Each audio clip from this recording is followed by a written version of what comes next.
நீ எப்படி இருக்க? நல்லா இருக்கேன். நீங்க எப்படி இருக்கீங்க? நீ இல்லாம நான் எப்படி நல்லா இருப்பேன்? தேங்க் காட் நீங்க வந்துட்டீங்க. உங்களுக்காக எவ்வளவு நாள் வெயிட் பண்றது? அவ்வளோ நாள் வெயிட் பண்ணியிருந்த நீ என்னைக்காவது ஒரு நாள் உன் புருஷனுக்கு நீ ஃபோன் பண்ணிருக்கலாம்ல? ம்? நான் ஒரு நல்ல மனைவி. ஓ வேலை நேரத்துல புருஷனை டிஸ்டர்ப் பண்ணவே மாட்டேன். நான் காதலிக்கிற மனைவி. அதுக்காக விடவும் மாட்டேன். சரி, இங்க பாரு. இது உனக்கு ஜரிகை போட்ட சாரி. வாவ். துபாயோட பெஸ்ட் டிசைனர் டிசைன் பண்ண சாரி இது. ஆஹா, அப்புறம் இது உன்னோட ஃபேவரட் பர்ஃப்யூம். பரவாயில்லையே. அப்புறம் இந்த மொபைல் நவனித்துக்கு. பை தி வே, அவன் எங்க? நான் வரேன்னு அவனுக்கு தெரியாதா? வேற ஒண்ணும் இல்லைங்க. அவன் உங்க புள்ளையாச்சே. ஃப்ரெண்டு வீட்டுக்கு போயிருக்கான். நோட்ஸ் வாங்க. இப்பெல்லாம் நிறைய படிக்கிறான் அவன். அவன் எந்த ஃப்ரெண்டு வீட்டுக்கு போயிருக்கான்னு உனக்கு தெரியும்ல? நீங்க டென்ஷன் ஆகாதீங்க. எனக்கு எல்லாம் தெரியும்.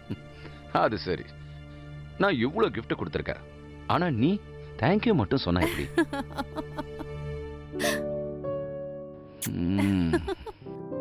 ஆக்சுவலா நவனித் வீட்ல இல்லாததும் ஒரு விதத்துல நல்லதுதான். ம்?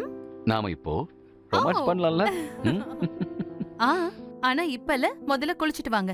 அட, என்ன நீ குளிக்கிறதுக்கு முன்னால ஒரு வாட்டி ரொமான்ஸ் பண்ணிக்கலாமே? இல்ல, முதல்ல நீங்க போங்க.